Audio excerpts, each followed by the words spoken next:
Back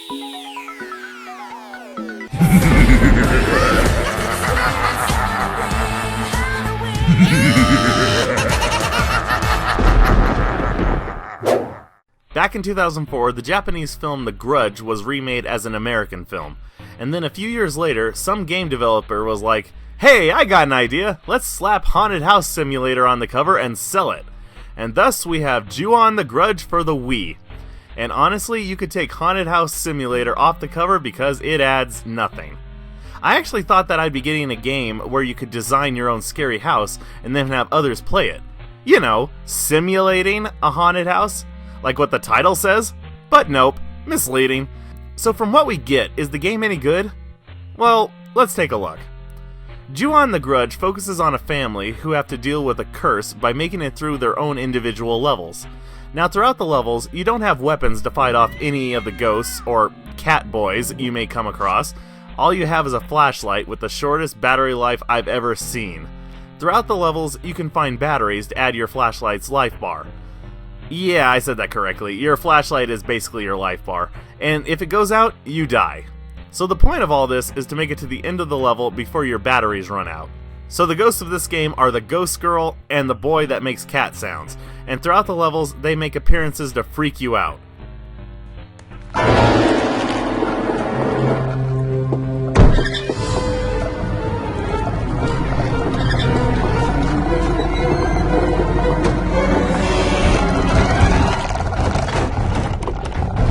The one that always got me was when you're in the first level walking along like normal, and then... Ah! Jeez! Whew! Still makes me jump. Just like last time.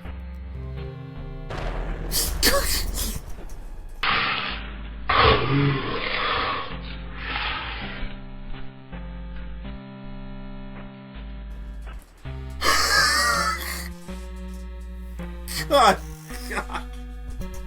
Just appear at the bottom of the screen, bro. Give me a heart attack, jeez. But this is also a weakness of the game as well. If you've seen scary movies or games, then you know exactly when the jump scares are coming. One or two did surprise me, but the others I could see coming a mile away. I will give this game a little bit of credit because there is a two-player mode where the second player can mess with the first player to flash stuff on the screen to freak them out. And that's kind of a good idea. If they time it correctly, then it can be very effective. As for the controls, I'm really not a big fan, and truth be told, I was never a fan of the Wiimote in general. I don't know, it seemed like Twilight Princess and Mario Galaxy were the only big epics that the Wii Remote and the Nunchuck felt fluent on. Every other game that uses them just felt like a big chore, and this game's controls are definitely a chore. So you point the controller at the screen and the flashlight mimics your movements. Now in theory, that sounds great, but here's the thing. To move, you have to hold down B, and you will start walking in whatever direction the flashlight is pointing. And it just feels awkward, like you have no control over your movements. Had they assigned it to the analog stick, you could control your direction while also shining the light. I feel that that would have made it way better. Now I've been told that if you collect the right items or something, then it unlocks the final level, but honestly, I didn't really care. And that's the sign when you know that you're playing a bad game. When you just go through it just to finish it, not caring about what there is to unlock. Seriously, I was actually satisfied just playing the levels I was able to. But not to say that I don't recommend this game. It definitely did have its moments. I would say, just rent it, if that's even a thing anymore. Girl from the Grudge? I think you're better off playing baseball. And yes, that actually happened.